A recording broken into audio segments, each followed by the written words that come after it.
Assalamualaikum warahmatullahi wabarakatuh. Bagaimana kabarnya hari ini anak-anak Bu Guru semuanya? Semoga selalu dalam keadaan sehat dan tetap semangat. Baiklah anak-anak kelas 4, sebelum kita memulai pelajaran kita hari ini, seperti biasa kita baca doa terlebih dahulu. Yuk sama-sama kita angkat tangannya. Jika ada posisi duduknya yang kurang sopan, kurang rapi, atau kurang nyaman, yuk diganti dulu posisinya ya, dirubah posisinya senyaman mungkin. Jika sudah, yuk sama-sama kita baca doa. Berdoa dimulai. Bismillahirrahmanirrahim. Raditu billahi rabbah. Aku rela Allah Tuhanku. Wabil islami dina. Islam agamaku. Wabil Muhammadin nabiyya wa rasulah. Muhammad menjadi nabi dan rasulku. Wabil Qur'ani imaman. Al-Quran menjadi pedomanku. Wabil Ka'bati kiblatan. Ka'bah menjadi kiblatku. Wabil mu'minina ikhwana. Dan orang-orang beriman saudaraku. Rabbi zidni ilman. Warzuqni fahman. Ya Allah, tambahkanlah ilmuku dan berikanlah kepadaku kecerdasan. Rabbi yasir wala tu'asir. Ya Allah, berikanlah kemudahan dan jangan Engkau berikan kesulitan. Rabbi tammim bil khair. Ya arhamar rahimin. Ya Allah, lengkapilah dengan kebaikan. Hanya Engkaulah ya Allah yang Maha Penyayang. Amin. Berdoa selesai. Ayo, siapa tadi yang gak baca doa? Biasakan baca doa dulu ya anak-anak semuanya ya. Berdoa agar kegiatan kita hari ini senantiasa diridhoi dan diberkahi oleh Allah Subhanahu wa Ta'ala. Dan supaya nih pelajaran kita hari ini bisa masuk ke pikiran kita, masuk ke otak kita gitu. Jadi kita bisa menerimanya dengan baik ya. Baiklah, hari ini kira-kira kita materinya tentang apa ya Bu Guru? Ada yang sudah tahu materi kita hari ini tentang apa? Belum? Ya udah Bu Guru kasih tahu ya.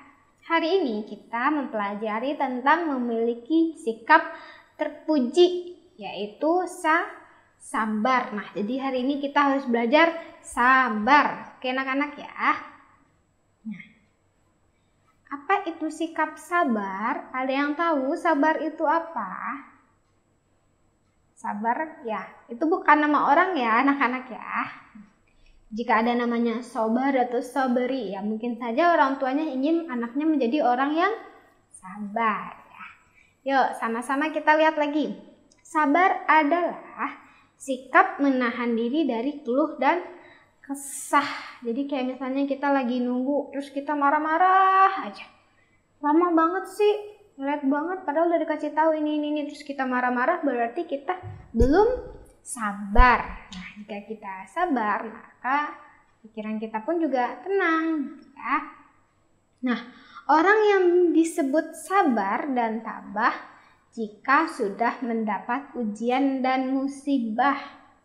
Musibah atau ujian pasti datang kepada setiap manusia. Manusia diberi ujian agar semakin dekat dengan Allah. Jadi kita hidup di dunia ini tidak mungkin tidak ada musibah, ujian atau masalah yang kita hadapi. Semuanya itu pasti akan kita hadapi. Nah, ketika kita diberi ujian atau diberi musibah, di saat itulah Allah ingin kita dekat dengan Allah gitu. Allah itu inginnya kita gak lupa sama Allah. Oh mungkin kita diberi ujian, mungkin kita sebagai teguran dari Allah, mungkin kita lupa berzikir atau kita melupakan kewajiban-kewajiban kita seperti sholat, bersedekah. Jadinya Allah marah dan Allah memberikan kita ujian. Apakah kita bisa melewati ujian itu atau tidak? Apakah kita bisa sabar atau tidak gitu ya? Atau apakah dengan ujian itu kita bisa semakin dekat dengan Allah gitu. Jadi siapapun pasti akan mengalami ujian, bukan ujian semester ya anak-anak ya, tapi ujian kehidupan. Misalnya nih seperti yang terjadi bencana-bencana alam, itu kan ujian dari Allah. Itu tergolong musibah. Nah, apakah dari musibah itu kita bisa sabar atau kita justru marah kepada Allah? Kenapa sih Allah ngasih saya ujian terus gitu? Kenapa sih Allah ini ngasih saya tuh musibah-musibah terus gitu? Allah ini nggak sayang ya sama saya gitu. Nah, jika kita berpikiran seperti itu, maka kita belum dapat digolongkan sebagai orang yang sabar. Ya, kita harus ingat bahwa segala sesuatu itu pasti ada hikmahnya. Segala sesuatu pasti ada tujuannya, ya. Yuk kita lanjut lagi. Nih, sabar bukan berarti menyerah tanpa syarat, tetapi sabar adalah terus berusaha, pantang menyerah sampai cita-cita dapat berhasil. Sabar adalah rela menerima sesuatu yang tidak disenangi dengan rasa ikhlas serta berserah diri kepada Allah. Nah, jadi sabar ini juga bukan berarti kita ya udah sih kita diem aja gitu ya, enggak juga gitu loh. Jadi ketika kita dikasih ujian atau kita dikasih musibah oleh Allah, jadi kita harus sering-sering berdoa juga, kemudian kita berusaha juga memperbaiki kira-kira yang salah itu apa gitu. Jangan yang kita dikasih ujian, dikasih musibah terus kita ya udah biarin aja gitu. Berarti kita namanya kalau kayak gitu berarti kita juga nggak sabar gitu loh, karena kita mau nyerah dengan tanpa syarat gitu. Jadi kita ya udahlah kita menyerah aja gitu, terserah sama Allah aja lah gitu ya. Berarti kita juga harus tetap berusaha juga, kita koreksi diri, wah apa nih kira-kira yang salah gitu ya. Oke anak-anak, nah, kita lanjut lagi ya. Cara agar kita selalu sabar dalam menghadapi ujian dan cobaan. Nah, di sini kita bahas cara-caranya. Kira-kira apa aja? Yang pertama, menerima cobaan dari Allah dengan ikhlas. Jadi, ketika kita mendapat cobaan dari Allah, kita jangan malah marah-marah. Jangan malah kita berpikiran, kenapa sih Allah ini suka banget ngasih saya cobaan, ngasih saya ujian gitu. Itu nggak boleh ya anak-anak, karena seperti yang Bu Guru sampaikan tadi, setiap ujian cobaan itu pasti ada.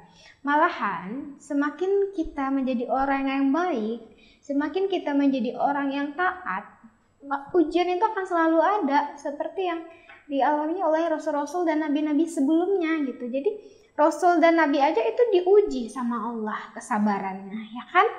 Diuji ketaatannya, apalagi kita yang hanya manusia. Jadi kita harus menerima cobaan itu dengan ikhlas, jangan malah memaki-maki Allah, jangan malah kita berburuk sangka kepada Allah ya. Kemudian yang kedua, selalu ingat janji Allah bahwa sesungguhnya bersama kesulitan ada kemudahan. Nah, seperti yang Guru sampaikan tadi, Allah itu tidak akan memberikan ujian kepada umatnya melampaui batas kemampuan umatnya itu gitu. Jadi segala sesuatunya tuh Allah juga sudah bisa mengukur gitu. Allah tahu kita bisa melewati ujian itu gitu. Jadi segala sesuatu tuh pasti ada, di balik kesulitan pasti ada kemudahan. Nah, kemudian cara yang ketiga adalah mengambil hikmah dari cobaan yang menimpa. Nah, kita juga harus bisa mengambil hikmahnya. Misalnya dari awalnya kita berprasangka orang tidak ada yang peduli terhadap kita. Namun ketika Allah memberikan kita musibah, ternyata Allah memperlihatkan bahwa orang yang kita kira tidak peduli terhadap kita justru malah peduli terhadap kita. Misalnya mereka memberi kita bantuan gitu. Berarti kita bisa mengambil hikmahnya dari itu. Oh iya ya, kalau misalnya sebelumnya saya tidak ada musibah atau saya tidak tertimpa musibah, maka pikiran saya akan selalu buruk terhadap mereka gitu. Nah, itulah salah satu hikmahnya gitu ya. Yang keempat, berdoa dan bertawakal. Jadi kita harus selalu berdoa kepada Allah, kemudian bertawakal yaitu kita berserah diri kepada Allah ya. Kita serahkan semuanya kepada Allah dan tetap berdoa. Yang kelima, selalu berpikir positif terhadap sesuatu yang menimpa kita. Nah, itu yang Bu Guru sampaikan tadi ya. Jadi kita tidak boleh berpikiran buruk terhadap Allah. Jadi kita harus tanamkan di diri kita bahwa setiap cobaan itu pasti ada. Semakin soleh kita, semakin kita taat, maka ujian itu akan selalu ada, ya. Yuk kita lanjut lagi. Mari kita menyaksikan kisah Bilal bin Rabah. Baiklah, setelah ini Bu Guru akan memutarkan video terkait kesabaran dari Bilal bin Rabah agar bisa ditonton dengan baik ya anak-anak dan diambil pesan-pesan moralnya ya. Yuk sama-sama kita saksikan videonya. Bilal bin Rabah adalah orang berkulit hitam dari Habsyah yang memeluk agama Islam saat masih menjadi budak. Bilal termasuk orang yang mengalami kejamnya perbudakan. Ia memiliki postur tubuh yang kurus dengan rambut yang tebal. Abu Bakar yang mengetahui bahwa Bilal terus-menerus disiksa oleh majikannya bermaksud ingin membebaskannya. Suatu hari Abu Bakar menemui Bilal di bawah terik sinar matahari karena sedang mendapatkan hukuman dari majikannya yang bernama Umayyah. Bilal diikat dan dijemur menghadap matahari di tengah padang pasir yang sangat panas. Bahkan dadanya pun ditindih dengan batu yang cukup besar sehingga nafasnya menjadi sesak. Abu Bakar segera mengajukan penawaran kepada Umayyah untuk membeli Bilal. Umayyah yang cukup terkejut malah menaikkan harganya berlipat ganda. Ia mengira bahwa Abu Bakar tidak akan sudi untuk membayar mahal demi budak seperti Bilal. Namun ternyata Abu Bakar bersedia. Umayyah menerima 9 ukiyah emas untuk ditukarkan dengan Bilal. Umayyah berkata kepada Abu Bakar, "Sebenarnya jika engkau menawar sampai 1 ukiyah pun, maka aku tidak akan ragu untuk menjualnya." Abu Bakar membalas, "Seandainya engkau memberi tawaran sampai 100 ukiyah, maka aku tidak akan ragu untuk membelinya." Sejak saat itu, Bilal senantiasa menemani dan menjaga Rasulullah yang hendak hijrah menuju Madinah. Ia kemudian dipilih untuk menjadi muazin atau orang pertama yang mengumandangkan azan. Bilal dipilih karena memiliki suara yang indah dan keras, sehingga dapat menjangkau seluruh penjuru Madinah. Suatu hari ketika tiba waktunya bagi kekasih Allah untuk meninggalkan urusan duniawi, Bilal menjadi tak sanggup lagi mengumandangkan azan. Setiap sampai pada kalimat, "Aku bersaksi bahwa Muhammad adalah utusan Allah," ia langsung menangis terseduh-seduh. Begitu pula kaum muslimin yang mendengarnya, mereka larut dalam tangisan pilu. Oleh karena itu, Bilal memohon kepada Abu Bakar agar diperkenankan untuk tidak mengumandangkan azan lagi. Selain itu, Bilal juga meminta izin untuk keluar dari kota Madinah dengan alasan berjihad di jalan Allah dan ikut berperang ke wilayah Syam. Setelah sekian lama Bilal tak kembali untuk mengunjungi Madinah, pada suatu malam Rasulullah hadir dalam mimpinya. Dalam mimpi itu Rasulullah berkata, "Wahai Bilal, mengapa engkau tak mengunjungiku? Mengapa sampai seperti ini?" Bilal pun segera terbangun. Tanpa berpikir panjang, ia segera mempersiapkan perjalanan kembali ke Madinah. Setibanya di Raudah, Bilal menangis dan melepas rasa rindunya. Di tengah tangisnya itu, nampak 2 cucu Rasulullah yaitu Hasan dan Husain datang mendekatinya. Dengan mata berlinang, Bilal yang kian beranjak tua segera memeluk kedua anak lelaki tersebut. Husain berkata kepada Bilal, "Paman, maukah engkau sekali saja mengumandangkan azan untuk kami? Kami ingin mengenang kakek." Pada saat yang bersamaan, Umar bin Khattab juga sedang melihat pemandangan yang mengharukan itu. Ia pun turut memohon kepada Bilal agar ia mau mengumandangkan azan lagi. Setelah berpikir sejenak, akhirnya Bilal memenuhi permintaan mereka. Saat waktu sholat tiba, Bilal naik ke tempat di mana ia dahulu biasa mengumandangkan azan. Saat lafal Allahu Akbar dikumandangkan olehnya, mendadak seluruh Madinah senyap. Semua orang terkejut mendengar suara yang telah bertahun-tahun hilang, kini telah kembali. Suara yang mengingatkan pada sosok nan agung yang begitu dirindukan itu. Ketika Bilal sampai pada lafal asyhadu alla ilaha illallah, seluruh warga Madinah berlarian ke arah suara itu. Sewaktu Bilal hendak mengumandangkan asyhadu anna, Madinah tiba-tiba pecah oleh tangisan yang sangat memilukan. Bilal pun tak sanggup lagi untuk melanjutkan azannya. Mereka semua menangis, teringat masa-masa indah dan kejayaan bersama Rasulullah. Di antara mereka, Umar bin Khattablah yang paling keras tangisannya. Di atas menara Nabawi, Bilal mulai beranjak turun dan wajahnya dipenuhi oleh air mata yang berderai. Itulah azan pertama dan terakhir bagi Bilal setelah Rasulullah wafat. Bilal wafat pada tahun 20 Hijriah di Damaskus saat ia berusia sekitar 60 tahun. Demikian kisah Bilal bin Rabah dan azan terakhir di Madinah. Semoga kisah ini dapat menambah iman kita semua. Amin ya robbal alamin. Nah, setelah kita menonton video tadi, di situ ada hikmahnya. Hikmah dari keteladanan Bilal bin Rabah. Yang pertama, Bilal bin Rabah adalah contoh orang yang memiliki iman yang kuat, teguh pendirian dan berani mempertahankan imannya.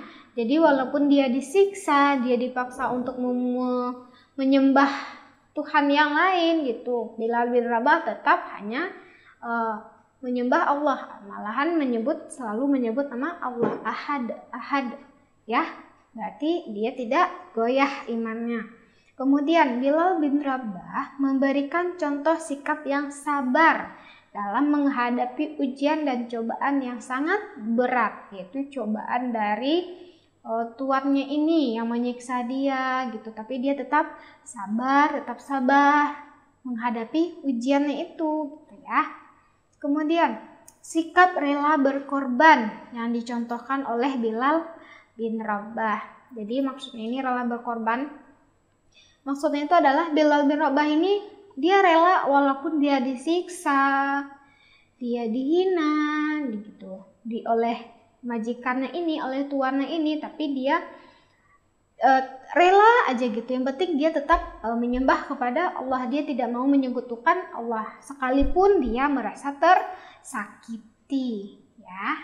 Jangan lupa dipahami materi kita hari ini ya, dan diterapkan dalam kehidupan kita sehari-hari. Ingat, kita harus tetap sabar, jangan jadi orang yang pemarah. Ketika kita ingin marah, ingat, hembuskan nafasnya, kita ingat kepada Allah, astagfirullahaladzim gitu ya, agar kita tidak menjadi orang yang gampang marah. Baiklah, selanjutnya itu adalah latihan harian dari materi kita hari ini ya.